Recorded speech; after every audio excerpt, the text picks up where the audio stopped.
I am recording another episode. I was going yesterday, and I come back, and I don't know when this damage was done, but I took pictures of those two of these pair of shoes yesterday about how they was tore up.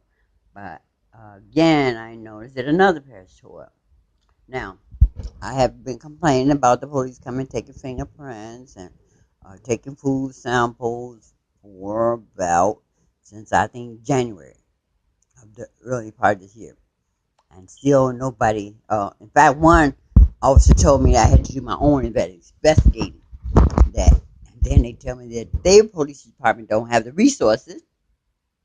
But see, I always follow crime novels and watch forensics, and I always knew that if a police department was small and didn't have the resources, that they would always send them to big crime labs. They could send the fingerprints, uh, DNA. Um, they could send out samples of products for see what toxics was in them. Poisoning. No one would expect a small community police department to have those resources.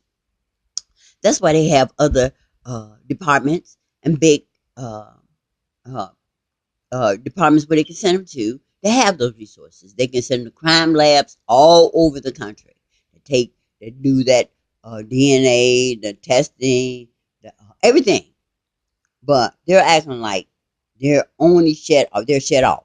They don't have any resources where they can find out what's in my foods, or they can do the fingerprints, or do any other stuff.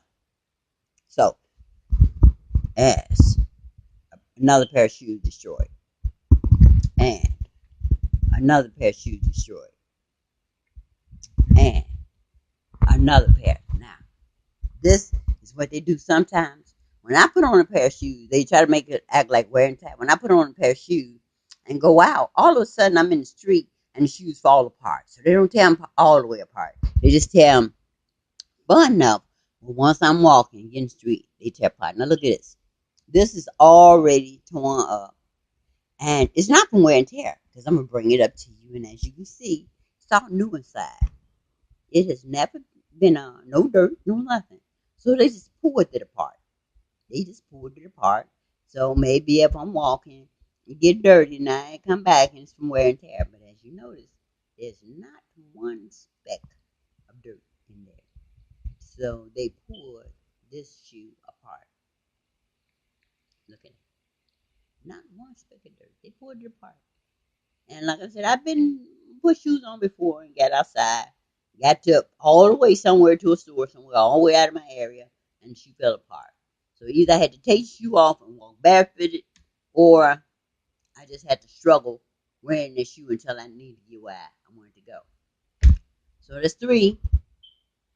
Now, Officer Martin was supposed to come and take fingerprints 2 weeks ago. She has yet to show up. There's excuse after excuse. Now she's supposed to be there today after 6 o'clock. So I'm going to uh, make sure I call her today after 6 o'clock and see when they can. I'm still waiting on Sergeant Lieutenant to tell me how come I can't get anybody to take toxic evidence, take food samples and stuff like that. Now, one thing I want to tell you about before I close this out, I asked the police department to make the do the fingerprints. Because I knew they weren't smart enough when they was messing with my jars. Oops, sorry. When they was messing with my jars, they weren't smart enough to walk. And my food, they weren't smart enough to wipe the fingerprints off. Now, I told that to the officer. And this bottle was the detergent that a girl upstairs pulled out. That she deliberately pulled out. It was on the washing machine. And she pulled it out all over the floor. No, she left a few drops, but she pulled it all out and threw the bottle on the floor in the laundry room. Now, with the bottle being in the detergent that she poured in, it had detergent on it from laying laying on the floor in the detergent that spilled that she pulled out. I look at it today and it's clean as a whistle. Look at that. No spills, no drop from any of the detergent that had waste on it. So someone has come in here and cleaned it up, wiped it clear. Not one drop of detergent on it. Isn't that amazing? Or what? So did the one upstairs know that they were going to come in here and do some fingerprinting?